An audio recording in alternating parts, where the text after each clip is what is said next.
brothers and sisters in the Dhamma. Thank you for joining us this evening. And I'm very happy to join you all once more after the long MCO period that we could not meet. And we have to meet virtually. And it's good that we get a chance to share the Dhamma as often as possible. And I think during this period, a lot of Buddhist centers have organized virtual sessions in terms of even Buddhist pujas and Sunday services. So it's good that we have this technology to help us together, even though we may, not come face to face, but the relationship is actually more intimate, and we are having a lot of good times on the broadband as well as online. And before I begin this topic, let me share some screens.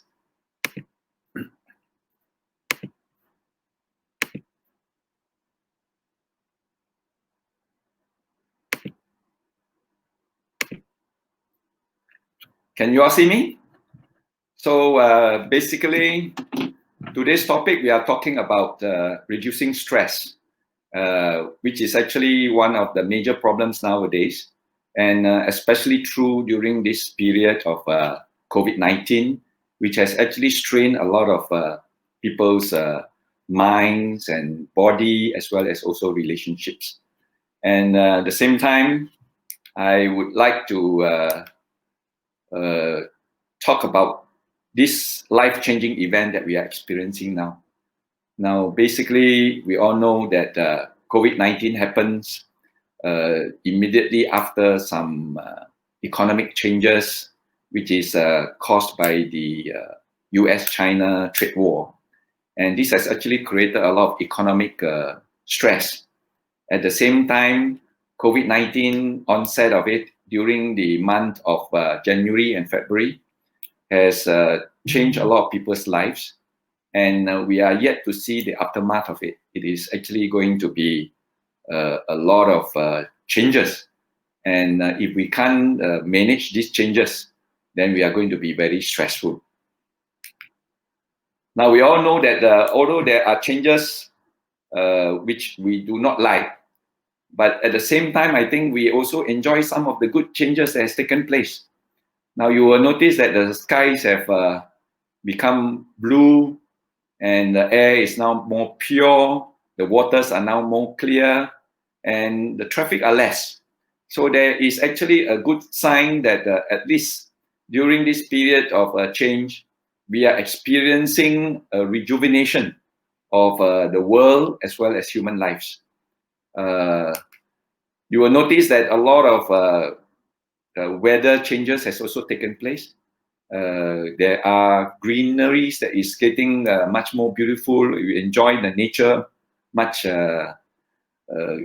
happier. And at the same time, we also hear a lot of stories that animals now have their space, which were taken away by human beings. They're actually roaming the streets in cities because the cities are actually emptied of human traffic. And at the same time, I think also in the foraging of food, they have moved out to the cities. So we are experiencing a lot of these nature changes. Now let's assume that there is stress that is being induced in a lot of people's life. We all know that during the COVID-19, which has created such a long intermission, and as well as also a lot of people are having to close, business are having to stop. At the same time, we are actually being quarantined and also asked to stay home and stay safe. Now, sometimes this has contributed to a lot of stress that has happened, and we probably would like to say that we do not want it to happen. We would prefer the old ways of doing things. We would prefer the good times that we spend enjoying and entertaining ourselves, but these are all limited by the conditions today. So it is indeed actually a lot of stress because we have actually experiencing the gap between expectations of all the good times, and the actual reality itself is that these good times are no longer around for us.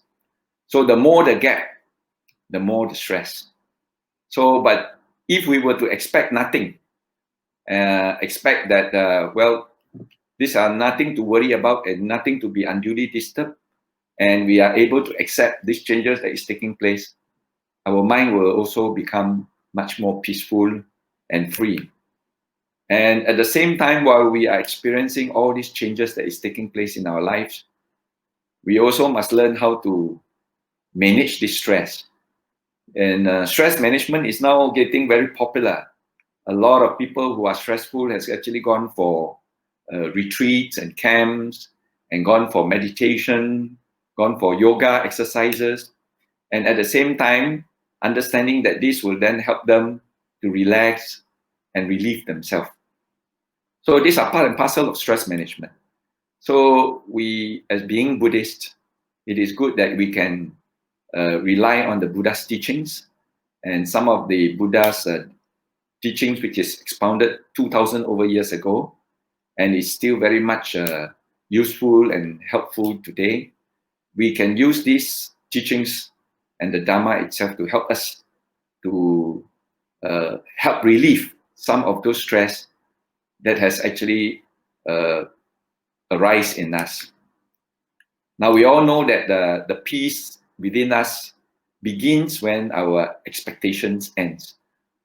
Reason is because when we expect certain things to happen, we are then going to be disappointed because sometimes it does happen, sometimes it does not. Sometimes it doesn't happen the way we want. And we would like it to continue to happen the way we have been facing and we have been experiencing. And now that it has changed, we are then very disappointed. But of course, if we do not have the expectation, or we have reduced the expectation, then that is when peace returns and the stress will then be relieved. Now, we all know that we are all involved in a rat race. Most of us are working people. So at the same time, we are competing, we are comparing, and we are always looking at each other in terms of how to progress and reaching our goals.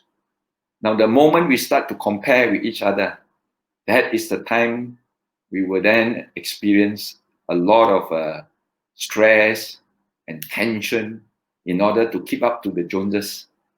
So rat race is also one of the main cause for all our stress that we are facing. Now we all know that working nowadays, although it's 9 to 5, sometimes it's going beyond these working hours. And with lots of work, with so much KPIs and targets and goals in order to achieve so much profit margins in order to get, it is actually going to create a lot of tension. And many of us are actually quite stressed out by the time we finish work and get home. And it is good enough to have some techniques and some ways to actually manage it and then reducing our stress. Now, what is actually stress? Stress is a state of mental or emotional strain or suspense that's kept within us, expecting certain things to happen or expecting certain things not to happen. And when we are facing with this kind of tension, we will suffer fatigue and we will also have emotional tension. Now, stress can both be physical, which is actually the body, and sometimes our body can be so stressful that we develop illness and diseases such as failures of organs, and even to a certain extent, high blood pressures, kidney diseases or diabetics, and all the illnesses that is caused by stress. At the same time, stress can also be psychological. So it is stress within our minds that we feel very tense up, we get angry very easily, we get disappointed, we start to be depressed, and these are actually symptoms of stress, both physical and psychological. Now, we all know that some of the causes of stress is actually work-related problems. When we go to work, we do not get along with our bosses, and we have been constantly been harassed, constantly been bullied, constantly been chased for targets, and eventually there are sometimes we get disappointed with the conditions of our working place, and this work-related problem then induce a lot of stress in ourselves. We also get stress from family disputes. Sometimes family do not get together well. They have a lot of quarrels. They never seem to have peace in the homes. They shout at each other. And when this kind of things happens, then it's very stressful. The relationship also is creating stress in the sense that we have a very loving couple, but like all couples, one day the feelings for each other will disappear, and then relationship will then start to break down. Financial problem is the biggest cause of a lot of stress. When we couldn't make enough to pay our bills, or when we start to face a lot of losses and not enough profits, when we are not able to collect the funds or raise the funds in order to expand our business, we are then going to face with a lot of disappointments. Loneliness is also one of the causes of stress. Sometimes we, unfortunately, may not be able to stay together with our loved ones. We then have to fend for ourselves on our own. So at the same time, we then have what we call the home alone syndrome. And we have to manage everything by ourselves. And sometimes we feel very lonely. And this loneliness can also cause stress in us. Now, health does not, bestowed upon everyone well and strong and healthy. And there will come a time when we have to face with a sudden announcement of illness, or to a certain extent, sometimes can be quite life-threatening. And when we have this kind of health problems, in our hearts, we want to get better faster, but we can't. And in the course of trying to cure ourselves, we have to spend a lot of our savings in order to pay the medical bills. These are also health issues that can cause stress. Now, when we lose a loved ones by death, or even to a certain extent who left us for good, then we are going to have also difficulties in managing them.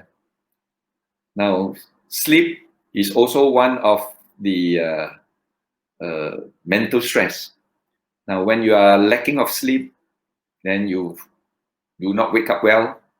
When you do not wake up well, then you do not decide well. And when you don't decide well, then of course you start to make errors, and you will not be able to give wise decisions or good decisions in order to improve situations. And lastly, of course, stress can also be caused by inclement weathers. Sometimes when the weather gets too hot, it can be a very stressful day, and everything seems not to be going right, and we feel very uncomfortable. So all these are some of the causes that has actually induced stress in many people. Now, in order to try and relieve them, we seek a lot of remedies.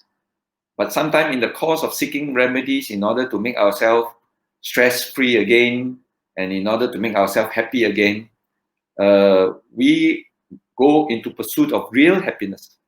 But unfortunately, real happiness is sometimes difficult to get.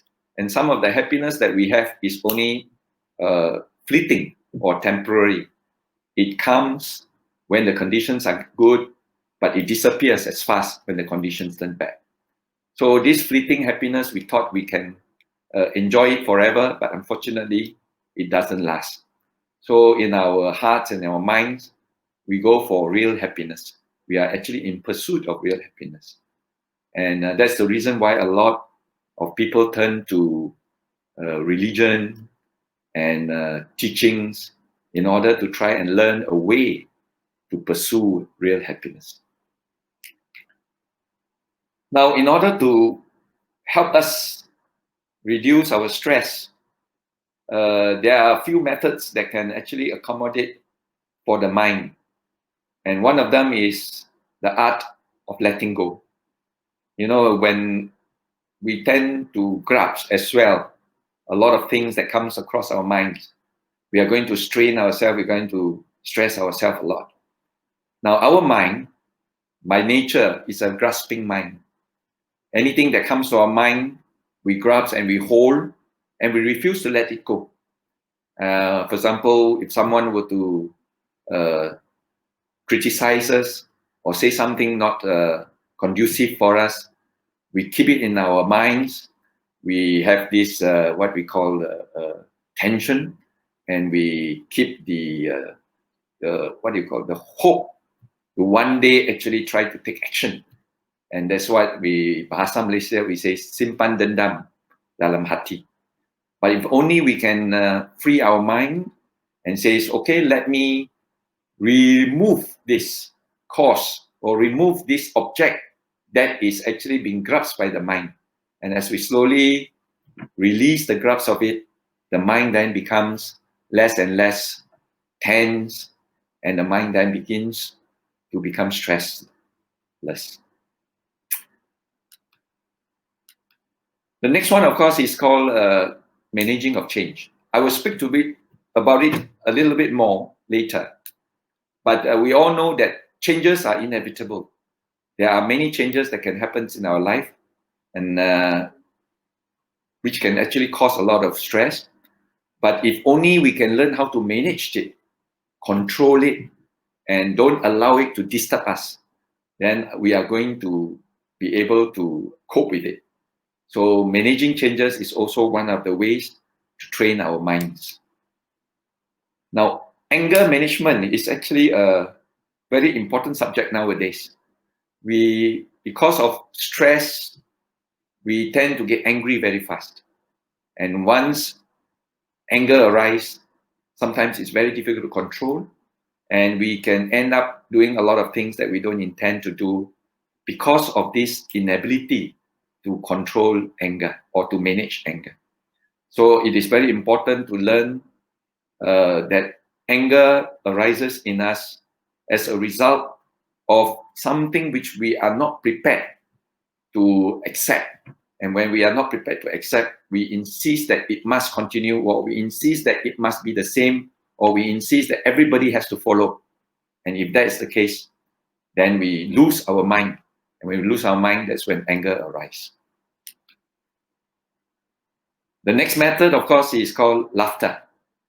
Now, we all know that sometimes when you are stressful, enjoy a little bit of comedies, have some jokes, and sometimes to a certain extent, watch a very entertaining movie, or even to the extent, talk with friends and talk about old times and laugh it out. As we all know, laughter is the best medicine. And this is important to us.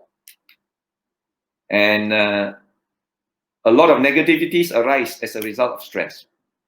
So the idea is not to hold these negativities too strongly, but the only way to do it is to remove the negative thoughts.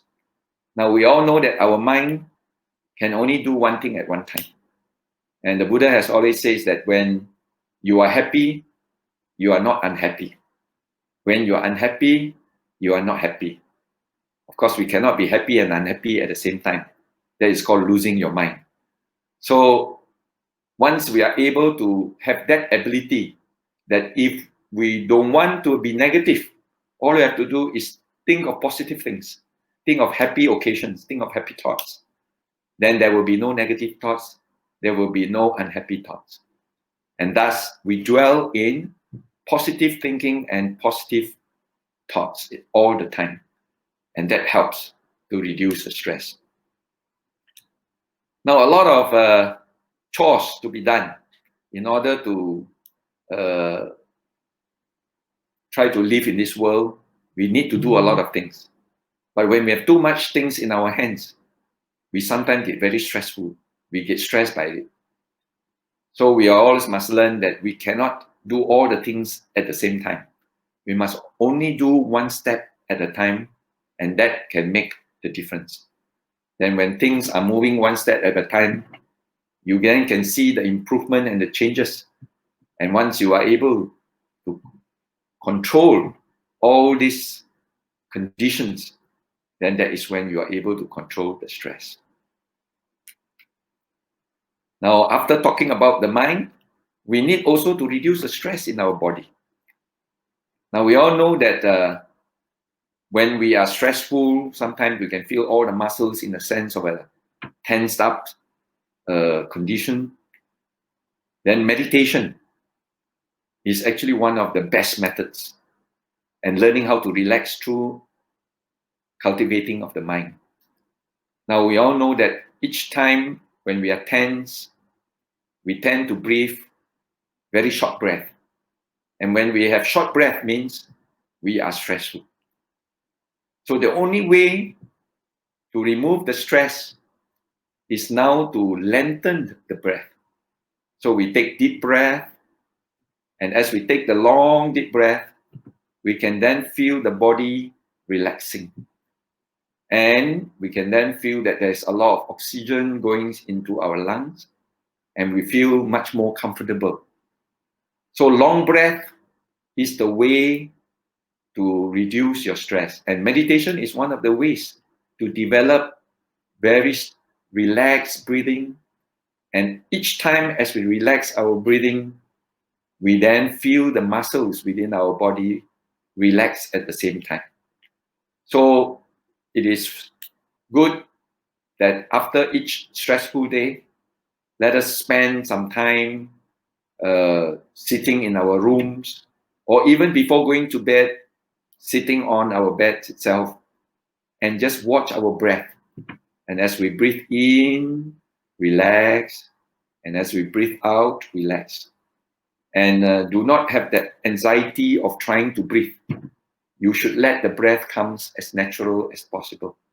And when you are able to do that for a long period of time, and sometimes it is maybe about 10 minutes, then you'll feel that the body then starts to relax and start to feel very much more peaceful, and you feel much more calmer.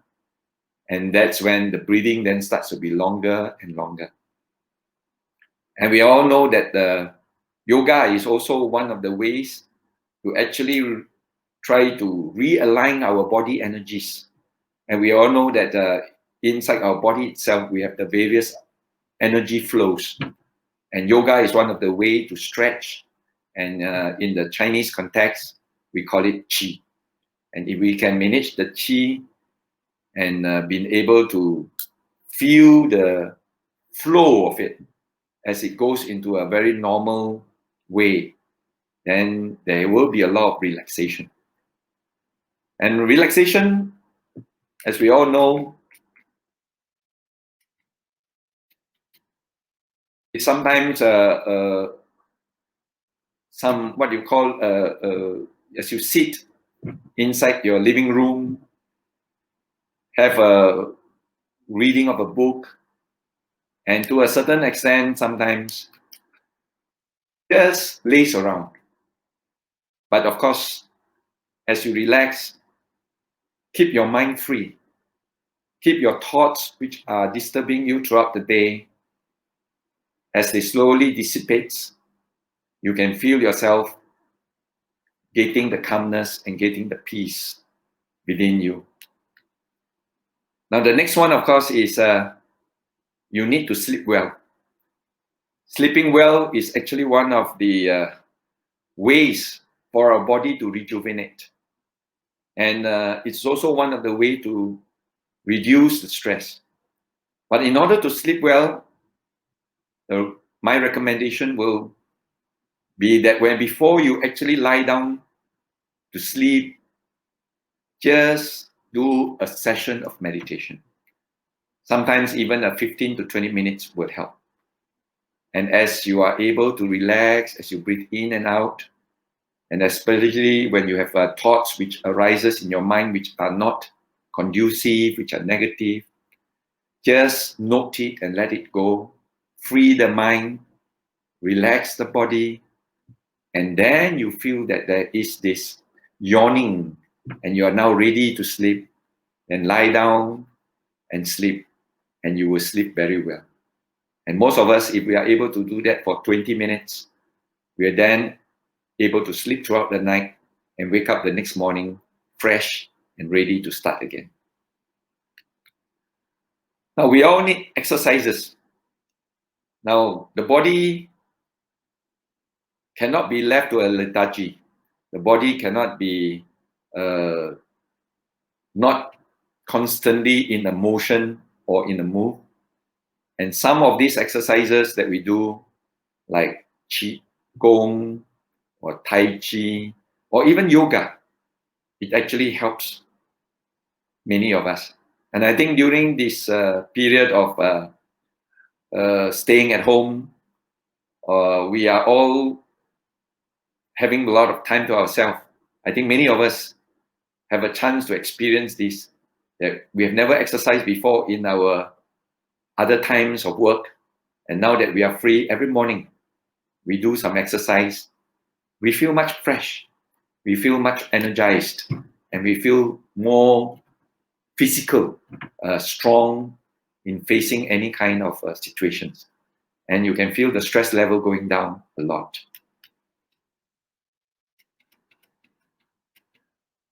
Now, there are sometimes also certain moments where you listen to music. And we all know that music is a very good way to give relaxation.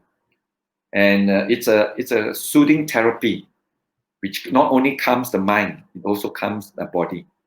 So spend some time, enjoy some music, play a good classical, or sometimes a very serene and serenade yourself. Have a good musical evening, and you will always experience the advantage of it. Now, a sage once said, when your mind is balanced, it is necessary then to balance the unbalanced mind of others. So if you don't have a balanced mind, you will never have the ability to balance others. So always keep a balanced mind, keep your body, keep your mind reduced with lots of exercises, reduced with lots of meditation, reduced with lots of understanding. So if you expect your life to be up and down, your mind will be much more peaceful. And we all know that life definitely doesn't go up all the time, and life definitely doesn't go down all the time. Now, if we know that when we are up, remember, there will be a down. And when we are down, don't worry, the up will happen once more. And like our Prime Minister has mentioned before, he says, when the rain goes, the sun will come. And this is actually a good lesson from our Buddha's teachings. We talk about cycles. And one of the principle of cycle is that if you have winter, then you will have spring. And when spring happens, then get ready for summer. And when summer is gone, then autumn will come. When autumn comes and finished, then winter will happen again. And it's always a cycle that happens day in, day out, year after year. And throughout our lives, we will be experiencing cycle. And everything happens in a cycle. So when we are in bad times, we shouldn't be negative about it, because bad times is the down and the good times will come back. So for every difficult times, keep our mind positive, knowing that it will change and it will become better. And if we expect it to become better, then we won't become so depressed, then we won't become so stressful and unhappy. Now, we can never talk about managing changes unless we understand the Four Noble Truths well. Now, the Four Noble Truths is the formula of life as expounded by the Buddha. And this is a formula for us to resolve a lot of our problems, including even managing our changes and reducing the stress. Now, what are the Four Noble Truths? The first Noble Truth talks about dukkha. Dukkha is unsatisfactoriness of life. And we all know that unsatisfactoriness arises when we expect certain things to happen or when we expect certain things not to happen, and it has to happen, or it has not to happen. And when these conditions arise, we then become very disappointed because we want and we expect permanency of it, but it doesn't. And the cause for a lot of our unhappiness, the second Noble Truth says that we are actually craving, we are actually grasping, and we don't want it to change. We want it to remain like this all the time. And since it doesn't, that's why we become unsatisfied. And the only way to end all this unsatisfactoriness is to be able to free ourselves from that grasping or from that craving. So we all know that first, there is a lot of unhappiness, a lot of stressful conditions. Second, the reason why we are facing with all these stressful conditions is because we must be attached to something which we don't want to change. But when the change happens, then we become disappointed, we become unhappy. So the craving and the grasping of wanting things not to change or wanting things to change is deeply embedded in everybody's mind. And we just couldn't understand why we are so much involved in this craving.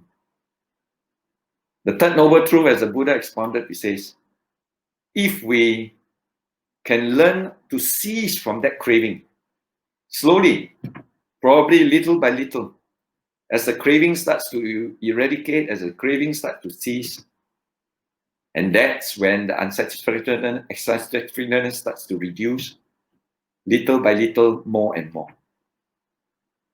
Until one fine day when there's a total eradication of that grasping or craving, then that's the cessation of dukkha, or the cessation of unsatisfactoriness. But all this easier said than done. There is this method or this discipline. We know that we have to actually discipline ourselves.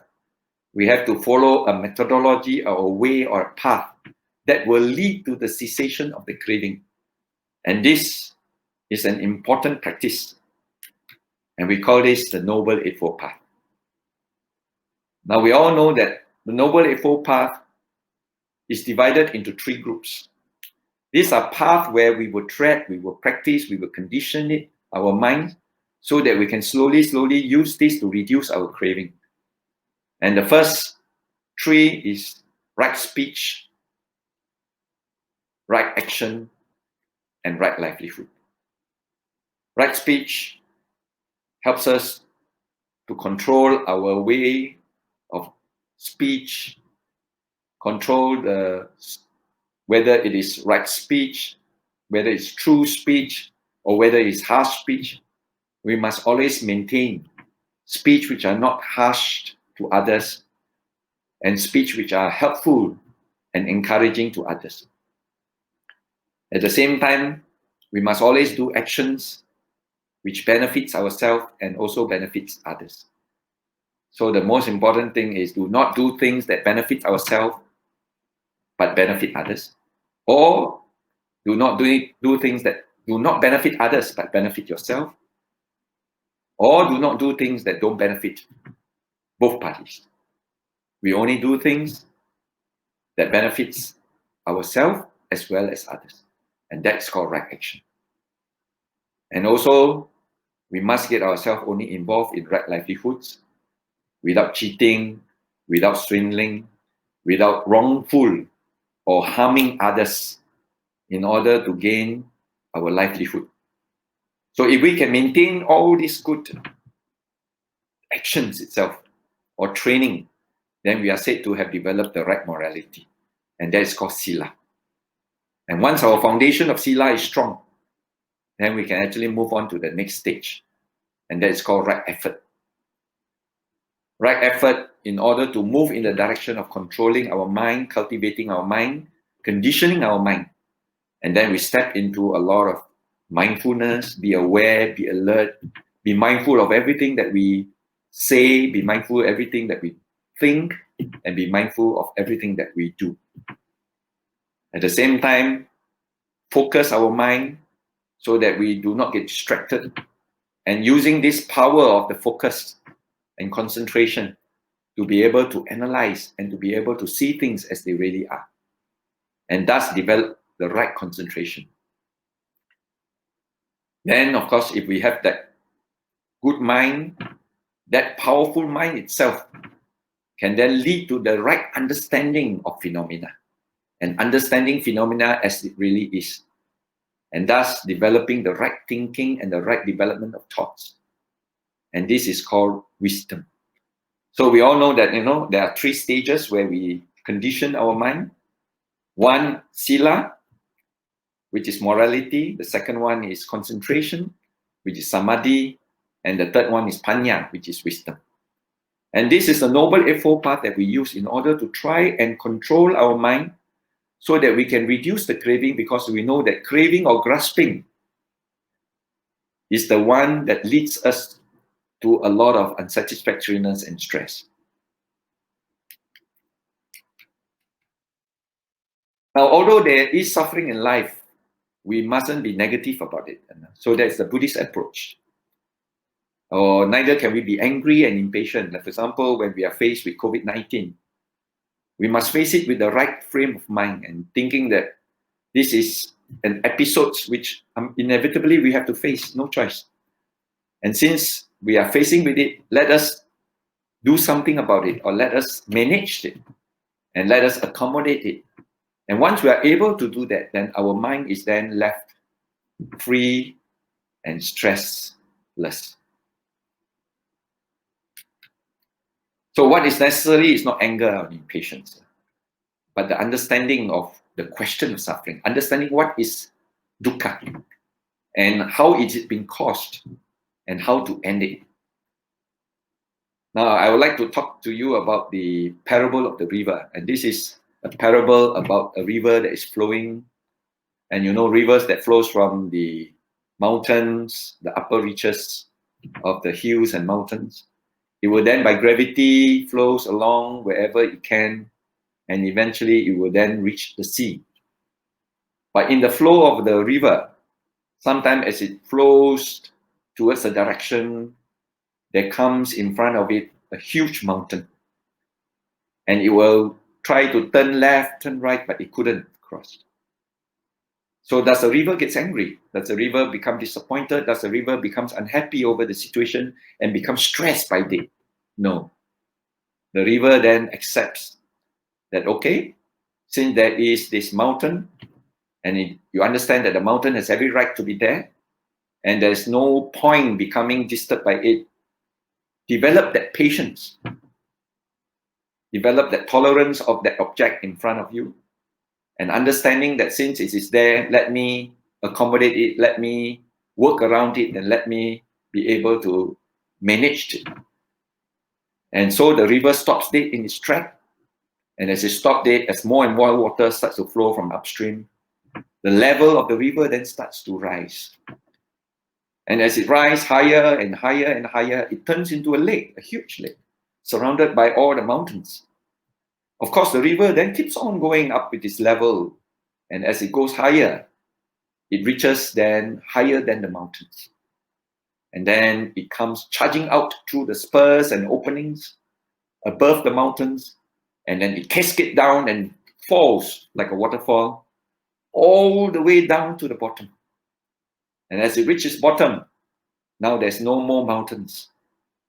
It then continues its journey, singing along, and then move towards the sea and reach its destination. So the parable itself tells us a lot about our lives when we meet with a lot of mountains and changes. And we all know that when we meet with it, we should practice these three great virtues called patience, tolerance, and understanding. And once we have that, then we are then able to overcome. Any mountain is also surmountable.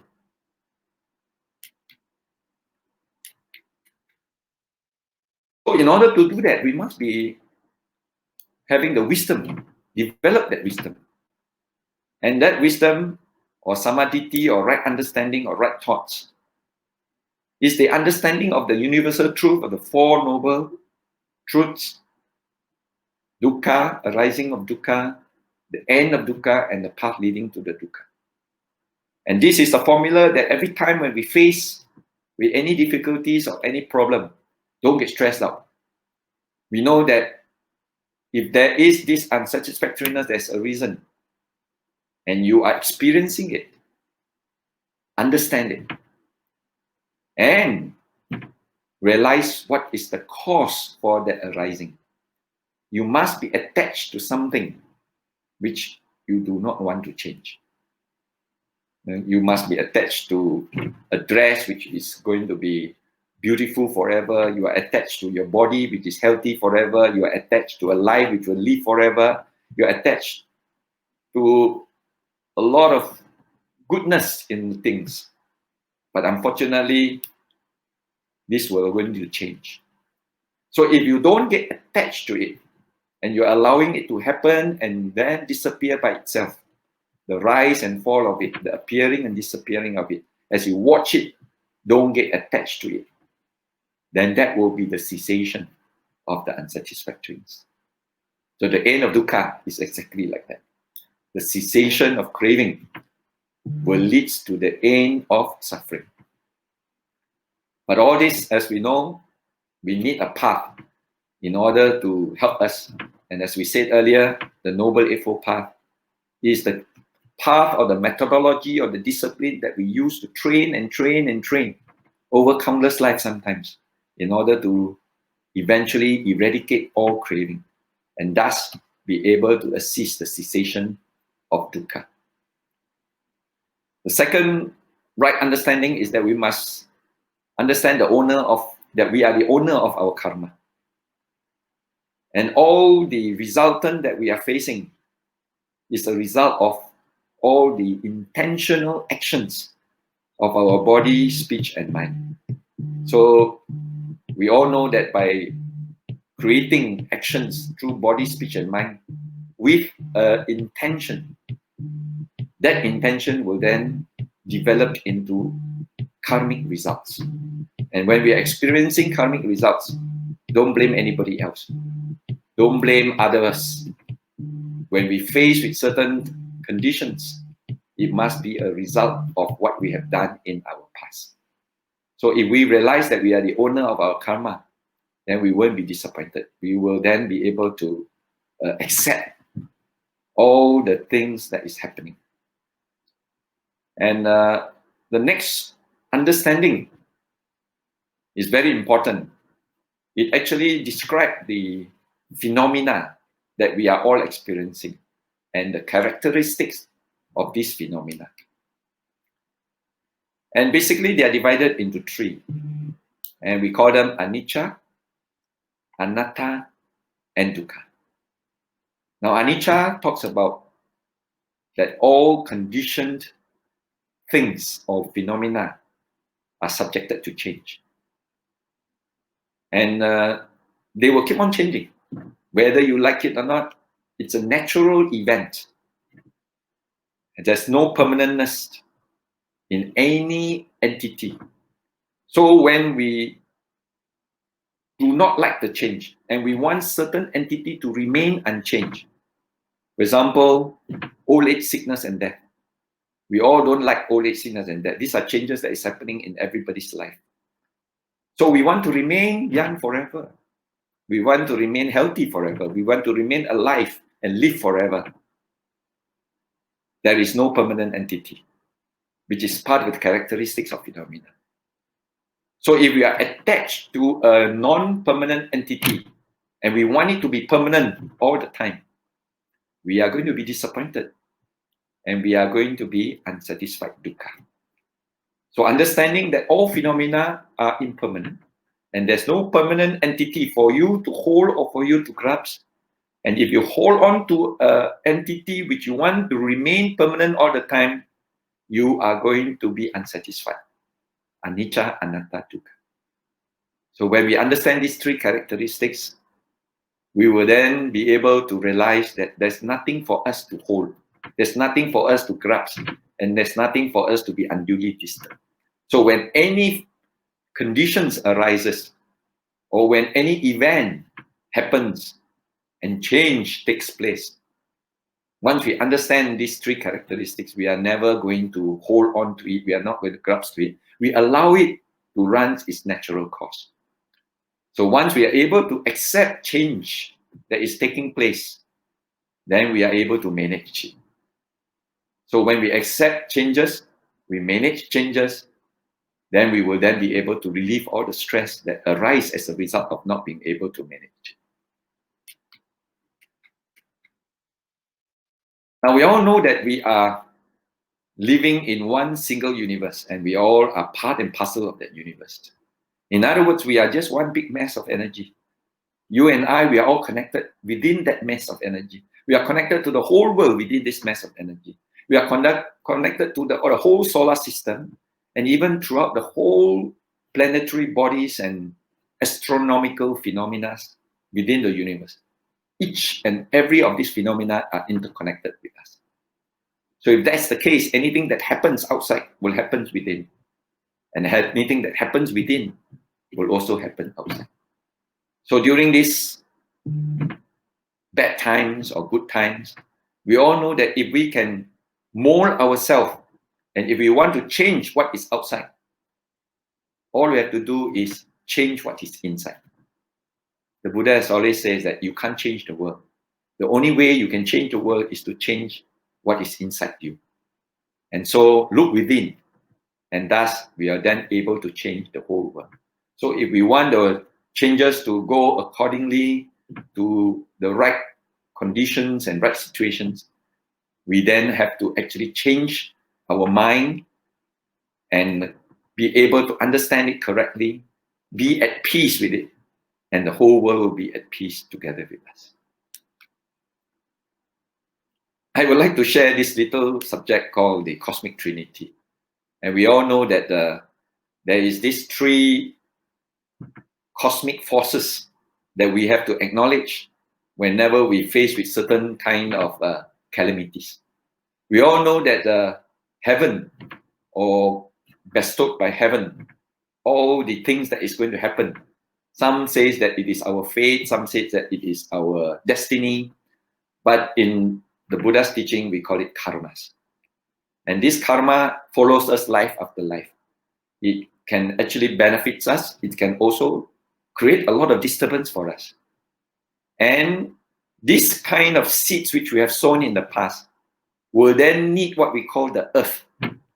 The earth means the conditions for it to arise. In other words, when you plant a seed, you must have the right soil, you must have the right water, you must have the right temperature. So the conditions of the earth is important. So if you must find for the right conditions so that the seeds will then germinate in order to benefit and take its form. But at the same time, when we have the right seeds and we have the right soil, if we don't have the human effort of making that change or making that, what you call moving towards that direction or kicking ourselves to do something about it, that seed will always remain a seed, the conditions will always remain conditions, and they will never be able to have fruits. So in order to elevate ourselves from some of the stressful conditions, we must do something about it. We cannot let nature take its course. We cannot let the what you call karma take its form. Karma is only one of the factors, but there are also other factors. Either it is the conditions that we face, or the efforts and the energy that we emit as a human. We will then be able to change circumstances. So this cosmic trinity teaches us that whenever we want to change things, or we want certain things to happen accordingly, we must put in a lot of effort. We all know that the Buddha for 45 long years has actually taught a lot about the laws of nature. And basically he says that the whole universe itself has these natural laws that governs it. And he advises us not to go against these natural laws. Try to understand, read this law, understand this law, learn about it, and live in harmony with it. Don't go against it. Very simply, we say the law of karma is also a natural law. It's a law when if you don't create that action, there will be no equal and opposite reaction. In other words, if you don't sow that seed, you will not have that result. So if you want to have good result, then you have sown good seeds. But if you don't want the bad results or the unwholesome results, then don't sow that seed. So this is part of natural laws. And by understanding natural laws, we then learn not to go against it, and we live in harmony with it. And likewise, we as Buddhists are very much in tune with nature. We try to be as natural as ever. We try to eat as natural as ever. We try to live as natural as ever. And because we are able to understand nature and live in accordance with it, very good chance that we will be free from the forces and the repercussions of nature. Now, in order to be able to have peace of our mind and remove all the stress within us, we must develop this virtue of gratitude, patanutta. And this gratitude itself is we must give thanks to many of the things that happens in our life. And be grateful to what the country has offered. Be grateful to what the parents have given to you. Be grateful for the bosses has given to you. And when you have this gratitude, you then develop contentment. And when you have this contentment and you are happy with the conditions, and that is when it gives a lot of stress relieving remedies. So when you are able to do that, then you develop equanimity. And equanimity is a very stable mind, a very peaceful mind, a very happy mind. And when you have this strength of equanimity, your mind becomes firm like a rock, and you are not shaken by anything. So you are very stable in whatever you do. You do not get easily disturbed or stressed by anything. So in a world when everything is shaking, your mind will be your greatest friend. So develop this mind, and suffering will not come your way. So when you know that everything happens for the best, then everything that happens is okay with you. The irony of this is that when everything that happens is okay with you, then you set up an energy field of such equanimity and harmony with all the universe and all the natural laws that you will then draw more equanimity and harmony into your life. Then you will be at peace all the time. So lastly, I would like to say, that stress is definitely part and parcel of the things that happens in our life. And all this stress that happens is because changes has happened. And we all know changes are inevitable. We have to face with it. And if we are able to understand why nature happens, why all phenomena are impermanent. It has to change from one form to another. Live in harmony with it, live in accordance with it, and thus then be able to upkeep the peace and calmness of the mind. And of course, by being able to reduce the stress within the mind and reduce the stress within the body, then you will gain a lot of health and you will gain a lot of contentment and peace. So health is the most precious gain, and contentment is the greatest wealth. So with this, thank you very much. And may I wish that you will be free from disease, from harm, and may you be strong and healthy. And may you continue to enjoy good health and happiness. Sadhu, sadhu, sadhu.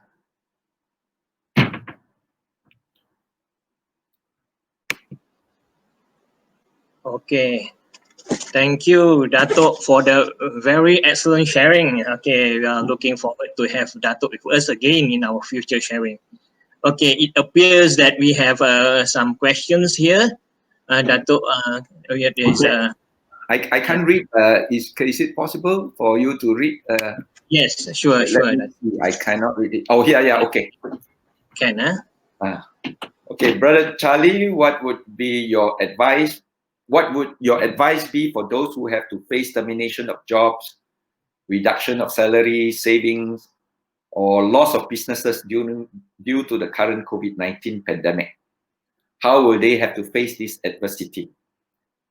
Now, I think, like I said earlier, that this is actually life-changing event that we are facing, COVID-19.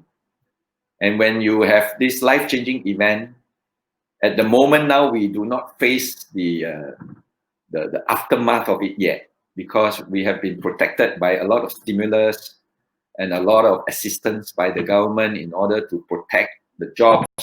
And there's moratorium on the loans, and you are still keeping whatever you have from before. But come the end of the moratorium period and come to the end of the MCO itself, this is the time when the real thing is going to happen. There will be job losses. Businesses will not be able to recover. And as you all know, that already you can see there are a lot of business starting to unfold. And this do create a lot of stress in a lot of our minds, and at the same time create a lot of suffering. And I think a lot of countries, including our Malaysia itself, we are actually sort of find ourselves incapable of escaping from it for the next 1 or 2 years. Now, during this time itself, don't we realize that these are some of the challenges and some of the mountains that we have to meet? Now, by being negative about it, like we said earlier, and creating a lot of negative emotions and unhappy emotions, do we resolve it by worrying about all these situations? Do we worry? Do we resolve it too? So therefore, if it doesn't, then what shall we do? Now, sometimes to a certain extent, like we said, we may be able now to do something about it. We must be able to adapt and change. And lately, I have met a very young man. He has not got a job because he was actually just graduated and he was waiting to go for his interviews. But unfortunately, because of the COVID-19, he's now out of job. Now, many people like him would just sit around and wait for things to happen, but he doesn't. He then starts to research by adopting online e-commerce and starting to source for materials where he can do some trading. So what he does, he actually starts to look for some soft toys, and get it from main suppliers from China, from Thailand, and eventually he put it onto his website. And he started to become innovative. He created a lot of new designs, and he created a lot of new methods of selling, and he responds to the inquiries as quickly as possible. He began to gain a lot of following. And just this 3 months alone, he has made himself easily about 30,000 US dollars as a result. So when I met him today, he told me that if he were to sit around, nothing will happen. But at least during these 3 months, he did something about it. And he has made some money for himself to tide him over this difficult time. So the moral of the story is that we have to do and make an effort in order to change the situation. If we don't, then although you may have all the good conditions, although you may have all the good seeds that you have planted in the past and done a lot of dana and charities and creating a lot of meritorious actions, but if you do not have the right conditions and make an effort to try and make it germinate and work, it will always remain a seed, hibernating, waiting for the right conditions. So at this point in time, we must keep our mind peaceful, keep our mind calm, and we all know that positive minds is always conducive conditions for the good karmic seeds within us to arise. So if we panic, if we are desperate, if we are fearful, these negative conditions always allow the negative seeds, the bad karmic seeds, to take its form. So do not allow it to happen.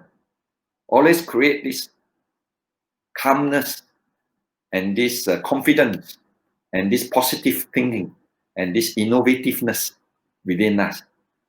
And the good seeds will definitely take its form. Believe in the power of the karma. Like we always say that, a lot of times when we sow the good seeds, we always say, oh, I've done so much good. Why is nothing good happening to me? The more we are desperate, the more we think like this, the good karmic seeds will never germinate to take its effect. But when we are calm and peaceful, you will then realize, all the start to have good things happening. And good events is followed by another good event. And the law of attraction then takes its form. So through the teachings of the Buddha, understanding the law of karma, and at the same time knowing that we must make our own effort to try and do something to change the situation and work towards it, I think we will be able to overcome all these difficulties. Okay, now I think we have the next question. Am I right to say many people suffer from stress and fear because they fail to live a balanced life? That means too much of material life compared with spiritual life. Please comment. Now, I agree with the person who asked this question, that when we get ourselves involved in too much pursuits of material things, we will neglect the wellness of our mind. We will then be unable to actually relieve the stress that arises in us. Sometimes this stress creates a lot of pain. You have a lot of headaches, you have a lot of body aches, and sometimes you can't sleep, you toss around at night, you feel so tense, you get angry very easily. And once you have that kind of condition that arise, you find that it's very difficult to resolve. So it's important that we must learn how to relieve it. And a lot of corporates now, those who are involved very heavily in a lot of strategic thinking and a lot of hard work, they take a breather. You have corporate retreats. And I think earlier this week, I was talking to some of the Buddhist organizations and says, this is going to be the future of our activities. We need to organize more corporate retreats for our masses in the corporate world and masses in the working societies, and get them together to relieve by meditating. And I think meditation is one of the best solutions. And a lot of people have begun to realize this. And the whole world is now starting to move into the direction of trying to calm down their minds, keep their mind peaceful, and develop focus. And once you're able to do that, then the mind then becomes positive, the mind then becomes peaceful. And through this, definitely your good karmic seeds will then be able to germinate and take and help you. Right? Next question. Okay, Bante Viradamo mentioned that we are in a state of disconnect. In fact, we should not attempt to get rid of stress or any emotions that arise, but instead we should face it, feel it and watch it, and learn from it, whether it's mental or physical. Do you think as lay people we are equipped to deal with stress this way? That is taking the bull by the horns and facing the tsunami head on. Well, it all depends on our training. Have we been trained well enough? Have we been developing the conditions and been able to have that ability to pacify our mind as easily? If not, then of course we have to learn the first step first. First step is to learn to do one step at a time whenever we are faced with all these calamities and all these difficulties. And understanding that if we can then slowly analyze problem one by one and try to solve it one by one and then don't get muddled up, we will then be able to resolve it in the long term. Because sometimes when we are faced with too much problems, we do not know where to start. And we do not know how to resolve it slowly, because we tend to panic and we jump from one problem to another and we don't find ourselves able to solve it. So sometimes we are already trained, and when the time comes, when problems arise, we know exactly what to do. But if we are not, then we may not have the ability to face it head on. We cannot challenge the bull. So in that's the case, then we then have to actually pacify our mind first, and then using a peaceful mind to address it. So it's whether we do it that first or we do the other one later. So it depends on individuals. Okay, thank you. Next question. I found it difficult to differentiate between desires and actions that need to be taken. If we follow the way of nature, does it mean that we do not need to take efforts to change anything? Go with the flow. And if COVID-19 means to destroy humans, should we go along with it or we fight? So this is a very common question, and says, if nature dictates, then I just go along with it. I think that is the wrong understanding. Well, nature has a way of finding its balance whenever it is stressed. And whenever energies are being compressed and energies are being tightened up, it will come to a point in time where it will then expand and it will take its form. It will explode. And it's exactly the same thing. So sometimes we must understand how it flows. And if the energy is flowing in this way, if we were to go against it and against the current, we may be blown away. So sometimes we have to go along it and then understand it correctly. That's why the most important wisdom that we should gain is right understanding. Understanding the nature of things. That since some of this phenomena has happened, and if it happens, it follows a cycle. And if it follows a cycle, means anything that rises will fall. And anything that falls, don't be too big-headed, it will then come back again. It will rise again. So eventually we will then be able to say, whenever there's any calamity, we just have to wait it out, because nature will then take its course. And by understanding this, we develop patience, we develop tolerance, and then we develop the right understanding. And I think this is the only way to face with this kind of situation. We cannot totally blame on the forces of nature, because the forces of nature are such that if it has been brought to a maximum, then of course it will then break free. I always like to use this example of a spring door in the law of karma. That when a spring door is in balance, it doesn't hit anybody. But when we apply an action to push the door, and as the door swings, the more the action of pushing, the more the door gains a potential to swing back. So there's an action and transforming this action into a reaction. In other words, we are talking about scientifically, when you apply kinetic energy, that kinetic energy will then transform into potential energy. So the door will now gain a potential to swing back. So if you lie in its path, then the door, of course, will hit you. So if we have generated some action, there will be a potential. But sometimes, of course, like a seed, it may have a potential to grow into a mango tree. A mango seed will grow into a mango tree.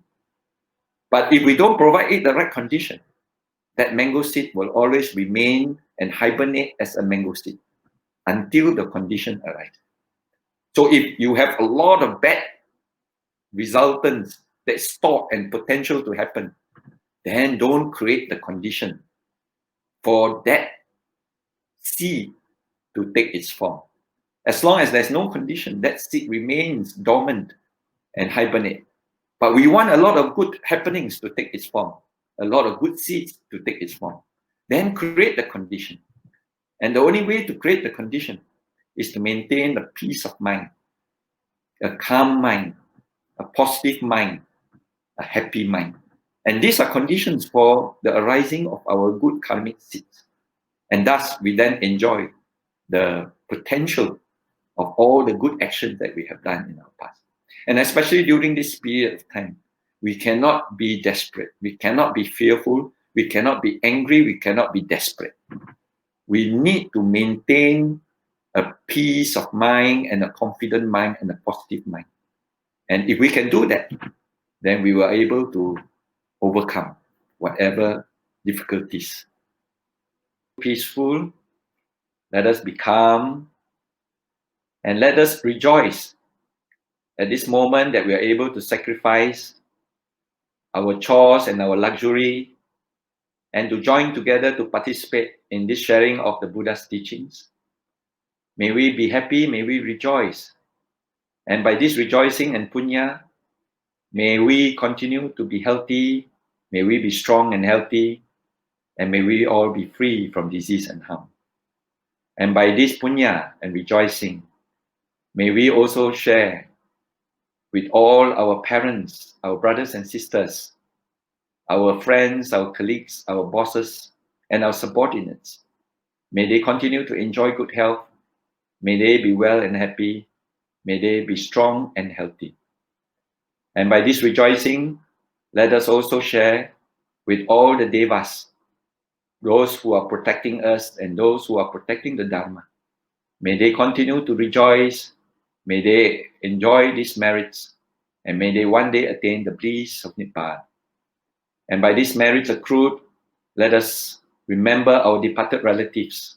Wherever they may be born, may they be free from suffering, and may they one day attain a happy birth. Sadhu, sadhu, sadhu. Okay, thank you, Datuk. Okay, now we have come to the end of our Dhamma sharings. On behalf of Buddhist Mahavihara, we would like to extend our thanks again to Datuk Charlie, our sponsor, and to all our audiences. Okay, may all be well, peaceful, and happy. Sadhu, sadhu, Sadhu, sadhu. sadhu.